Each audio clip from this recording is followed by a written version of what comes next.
Hello, everyone. I'm Richard Fedrickson, and welcome to a special here on JCTV Channel 6.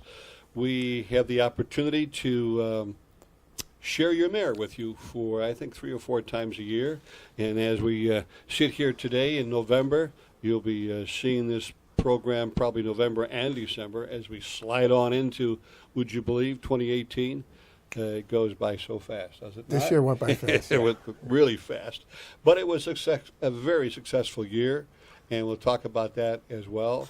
But I guess maybe a good thing would take a look at what is your vision? What do you think we're going to be looking at 2018? I think you're going to see a lot of the projects that we've been talking about for the last year or so start to come to fruition. You're going to see the groundbreaking for the courthouse. I believe the groundbreaking for the Hobolt Road Bridge. You're going to see the Chicago Street extension begin to happen. So some of those major things that have been talked about and kind of been put in place are going to start moving forward. I'm excited to see that happening. Well, today, if you're downtown Joliet, you will see Jefferson Street is still kind of one lane and barricades and guys working at, like 24 hours a day down there. And then there's sections of Chicago Street that are blocked off, maybe a block at a time, for the betterment of the future. Things are happening construction-wise underneath Chicago Street. Yeah, right. The sewers are being redone and being updated, which needed to happen. The downtown construction, it's an issue, but it's not going to go away. The First Midwest Bank is going to get demoed, and then the new courthouse, which I believe is a 12-story building, is going to be built right on that location. And then, of course, we talked about Chicago Street. It's not just extending it through the parking lot or reconnecting it the way it used to be. The whole streetscape is going to be changed. Should be 4 lanes in two different directions. So, and straightened out, not the curve that it is now. So the construction downtown is going to continue. I should add, though, you're going to see in 2018 the opening of the train station, which is good. And then also the demoing of Silver Cross Hospital is going to begin next year. So there are things all over town that are happening. The old Silver Cross Hospital. Yeah. No, not the new one. A few weeks ago, we were out there for Hope Manor, which is that whole complex. The old Silver Cross Hospital is really in an evolution and really taking a focal point for some of the agencies in town here, and Hope Manor, a home for veterans or families. And pretty exciting. I just as a point on that one, at the owners management meeting a few days ago in downtown Joliet, I forget her name, I apologize for that, but a representative of one of our non-for-profits pointed out that Will County is one of the fewest, if not the only county, that has been able to provide housing for all of our homeless veterans. Right, the work we've done here is outstanding. There's a lot of people involved in that, Yeah. But I'm glad the city played a role in this too. And I'm glad Hope Manor picked Joliet. I know they have locations in Chicago, but I was really glad to see them come out to our city. I think they were glad to come out to the city. I think they were impressed with the city. They were impressed with the county, and it was a wonderful ceremony. I think we have it. Probably we play those kinds of things toward the end of the year, sort of as a collage, and hopefully you'll see it again here on Channel 6. If I can add one thing, I know I said it that day. I don't know when the last time it's happened where you had a United States senator with the United States congressmen and local officials all on stage to promote a ribbon cutting in Joliet. So it was really a great event. And I kind of joke with Mike Turk. He's been around, I think, for 35 years, and Mike says he can't remember that ever happening. So. I think there's going to be a lot of moments, Mayor, that we're going to be able to say that never happened before. I always kind of cringe when the television, the Chicago TV stations, two things. They give the weather from Aurora or Elgin and not Joliet as often as they should. But the other thing is that, they still put us in that 4th place. And I think we're the 3rd largest city in Illinois. We are now, yeah. But they still put us down as a 4th. Yeah. So shape up there, Chicago.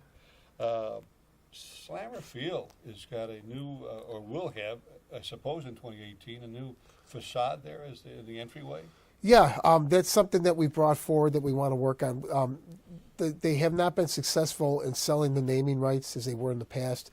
So I think the city kind of took the lead. The Route 66 concept It's really important, I think, to downtown. I think more important than people realize the number of tourists that actually come through Joliet because of Route 66 and the museum and the work that the Heritage Corridor is doing.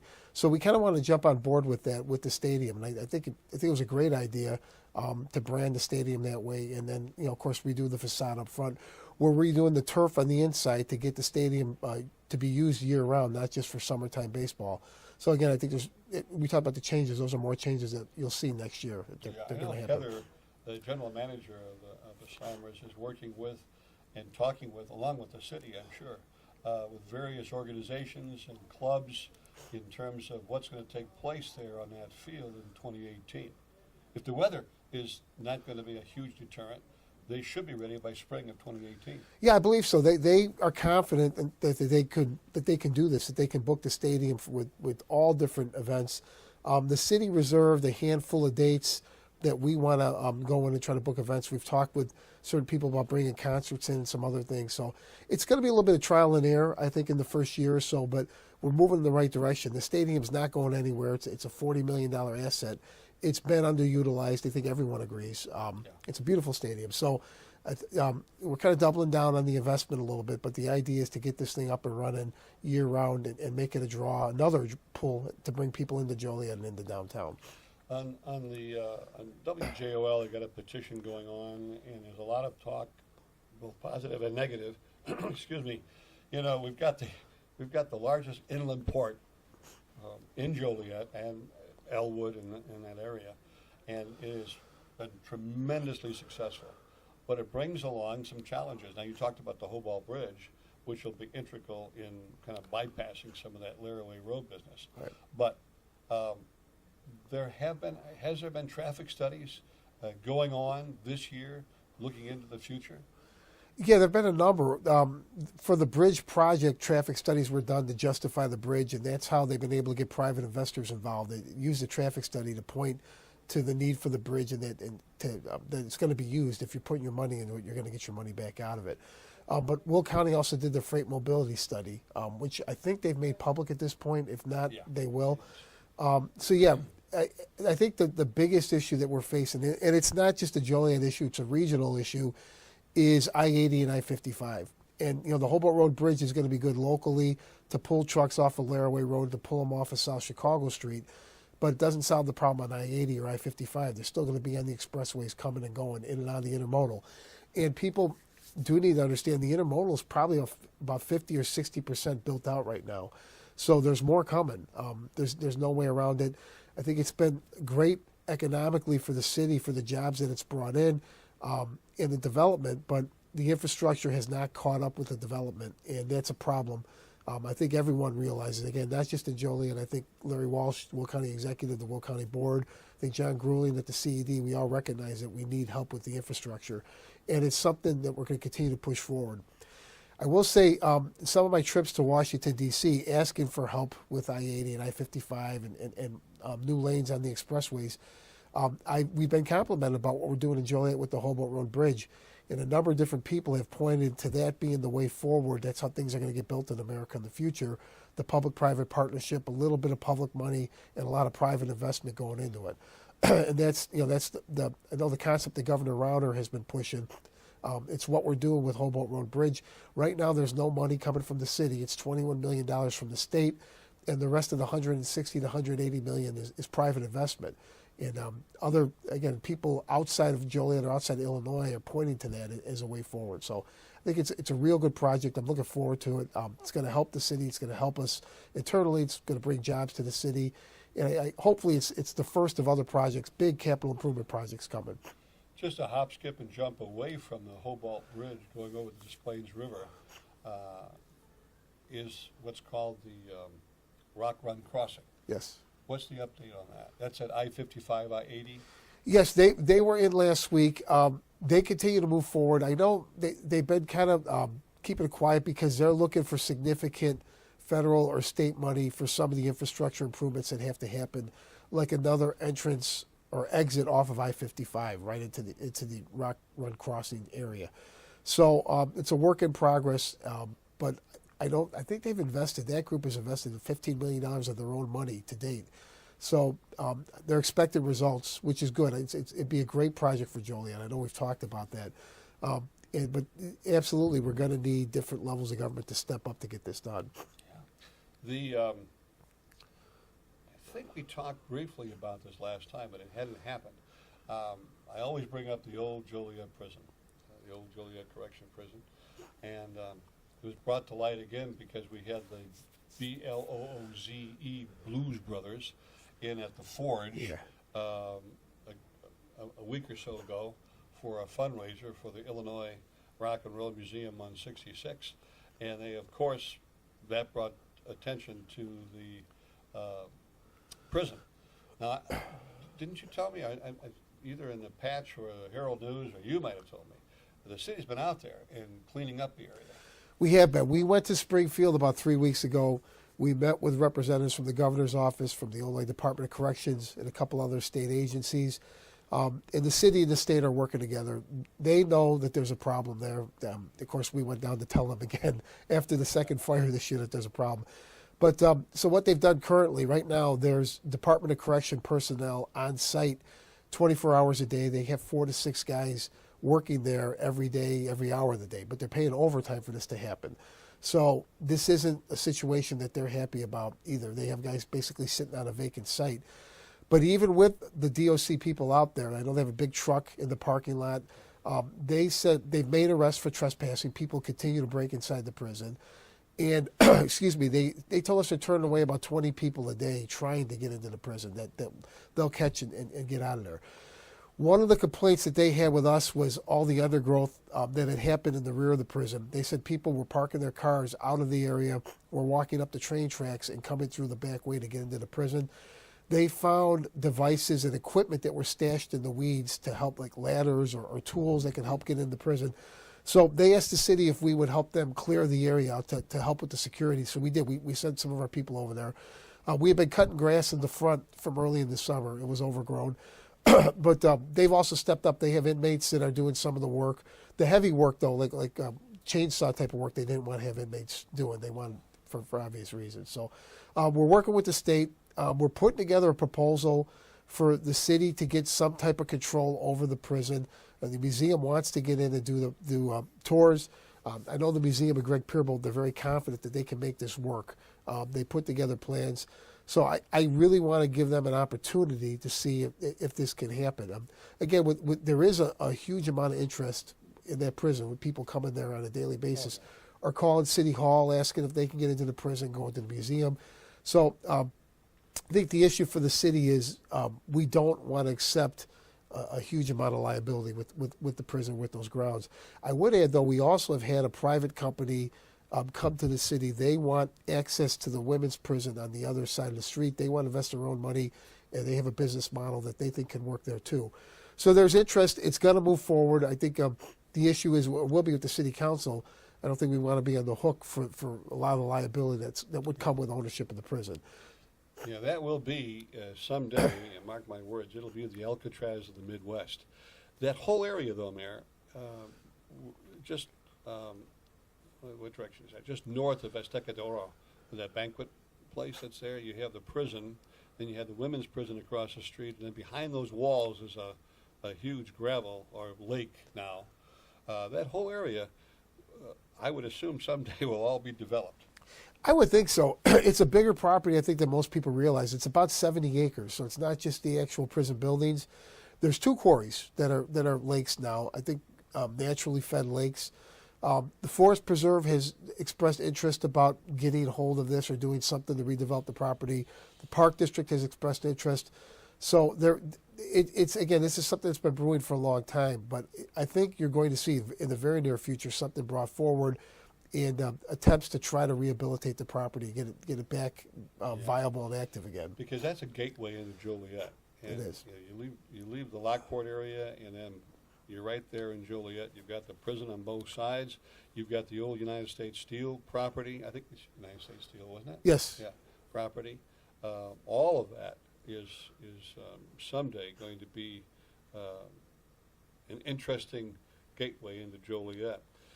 A few weeks ago, we had the opening of the River Edge Housing Authority fantastic subdivision, beautiful, gorgeous, and unique. What about the other end of that housing authority that the city, I believe, now owns? Do you now own that now? Are you talking about Evergreen Terrace? I am talking about Evergreen Terrace. We do. We've owned it, I guess, for a couple of years, but HUD has removed the final hurdle, so the city now has control of the property.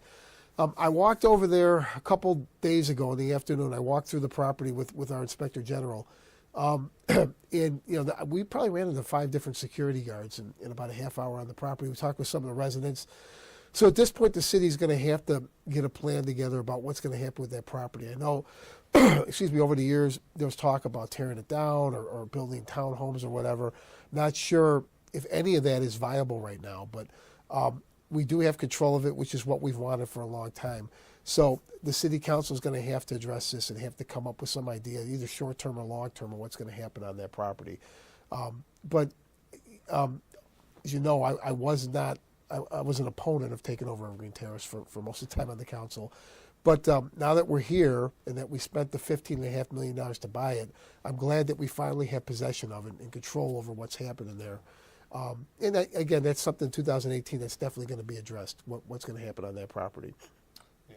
The developments, in your midterm email and your midterm kind of update report, you said a lot of glowing things for 2017 would take place in terms of new business and new developments. What new businesses do we have here in Joliet? I know we've got a lot in Will County, but in Joliet.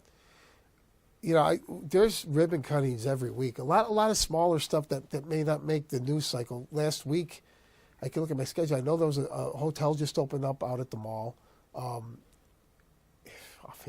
There's another one right on Hobart Road.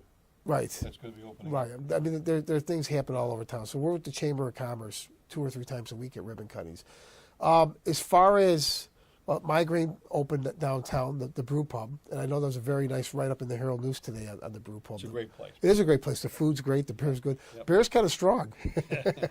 1 or 2 is enough there because the alcohol content's like 7% or more. Right. I know the Forge opened downtown in 2017. They opened in April. They're really knocking it out of the park. They have 5-6 shows a week. They've really done a terrific job there. I forget his last name. His first name is Frank, who now owns that, and he's a pro. And in terms, I think we've had conversations with him about concerts in the future, not only at the Forge but downtown, and perhaps even at Slammers and the Rialto as well. Speaking of the Rialto, things have turned around there. Yeah, they've picked it up, which is good to see. I think VenueWorks has really picked up the number of shows, and there's been some really solid shows. Yanni just happened last week. I know that was a sellout. So that's good to see. Again, when we talk about bringing people downtown, the Rialto, the Forge, the ballpark, those are all attractions that get people in the museum, that get people in the downtown. And I think they all, some ways or another, work in conjunction with each other. So having 1 or 2 or 3 of these healthy is good for everybody. It's good for the businesses, and it's good for the other venues downtown. Yeah. I want to talk about some of the events, but before we do that, I've got I want to ask you about companies like, I should have my glasses on. Is it M&M? M2M? M2M, it was that was a development. They have personnel on site right now. They want to open a campus for STEM school and for the entrepreneurs. If you remember, it's a company. Is that incubation? Yeah, the incubator. The company out of Colorado. They do have people in Joliet that are doing market studies and meeting with people and laying the groundwork right now. And the city entered kind of an informal contract with them, but at some point they're going to be looking for some real estate somewhere in the downtown area to open up this campus in the STEM school. There's a young man I met who has temporary offices in the train station. Yes, that's him. Right? Yes. Can't think of his name. Sagar, something like that.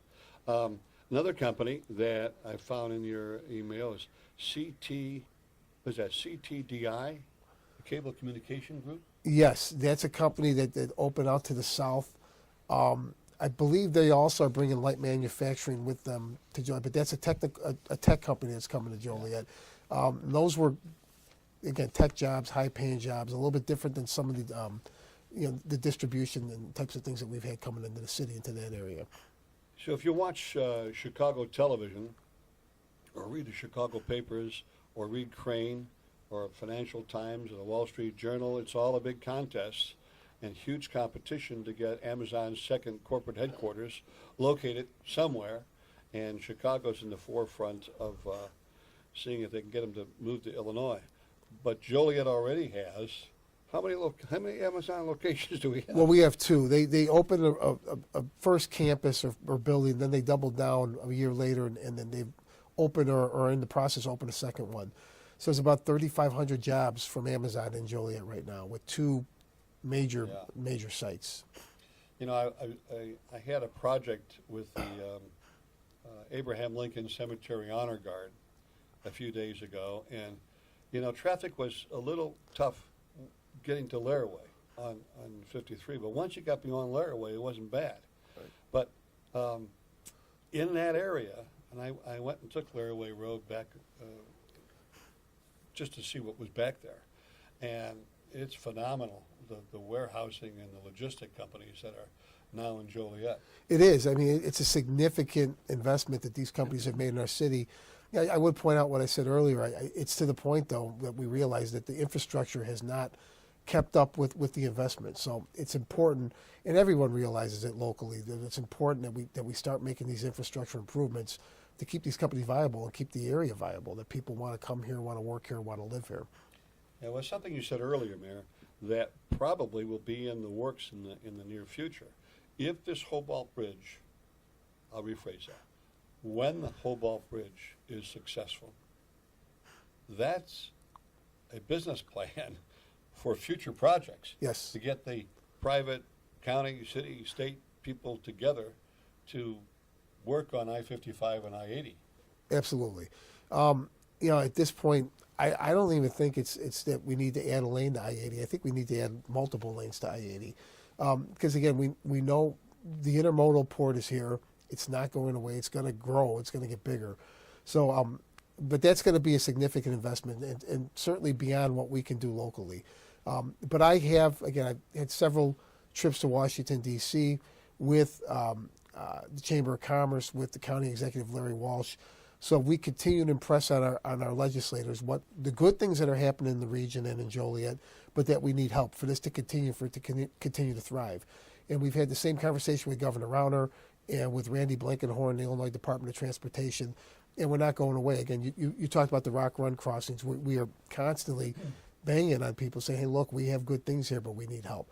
Yeah, almost at least on a monthly basis. My offices are at 116 on North Chicago Street, and I see the groups coming into the Will County Center of Economic Development. You have traffic study people, but you also have busloads of folks coming in from Africa and South America and Asia, particularly with Asia, yes, coming into Joliet and Will County, and they want to learn more. How are you doing all these things? Yeah, there was about a month ago, a huge Chinese delegation came in, and they were touring the country. Their stop was Chicago, but they took a day trip out to Joliet to see what was happening in that area. And I know John Grueling was instrumental in doing the tour and showing them around what was happening. But yeah, it's international right now, what's happening out there and the interest in that area. So, I've said over and over again, and I've said it to the governor, what we have here, this is, I believe, the economic bright spot of the entire state. I don't know if there's anywhere else in the state that's doing as well. Yeah. But again, I'd be repetitive, but we need help with the infrastructure. Yeah. Success last summer, spring, summer, all this year really, with the Joliet City Center Partnership, the Joliet Chamber,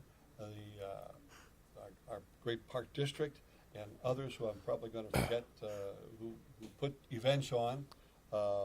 Starting with Star Wars and Salute to the Blue and Nitro Night, Race Fan Rally. All of these events have been successful and have drawn thousands of people to downtown Joliet. Is that going to continue? Yeah, it has to, and I hope it would expand. I know, we've had conversations in the City Center Partnership and the Chamber, but you're right. Every time something is put on in downtown Joliet, it's successful. Different levels of success, but people will come out. They'll come to our city, and they'll come out. New Orleans North was unbelievable. And then the Fiesta, On Calle, 8,000 people showed that up. was unbelievable. I don't know if I've seen that many people ever downtown. I don't think so. And the the New Orleans North has been going on for a few years. The Fiesta, it's only in its second year. So I think the roadmap is there. It should continue. Again, I talked about the changes with Chicago Street in the future. I don't know if we're going to be breaking ground next year, but we are going to clear out that whole city center square. The old building in Chicago and Clinton is coming down, and there's going to be a focal point, like a square for downtown Joliet there, where these different festivals can occur. And again with the Route 66 theme, but like I guess the city center, the center of Joliet. But no, I think the proof is there that these festivals are put on. They're done very well. But we have thousands of people coming to downtown Joliet almost every weekend over the summer for one event or another. Yeah. And also, I want to make mention of a huge success of the Joliet Park District, again with their Taste of Joliet. Absolutely. Bicentennial Park with their the River Fest they had and the plays they put on, and on and on. We've got there every weekend there's something to do and have fun with in Joliet. No matter what age you are, there's something for you in Joliet and Will County. The one of the and I'm going to let you have the next 2 minutes as we conclude here. Just talk right to the folks about 2017, 2018. Joliet for years has said, well, we're the crossroads of mid-America, and that is true with Route 66, which gets a lot of publicity. But the next shoe to drop, talking to the folks at the Heritage Corridor and Bob Navarro, will be the Heritage Corridor, or Route 30.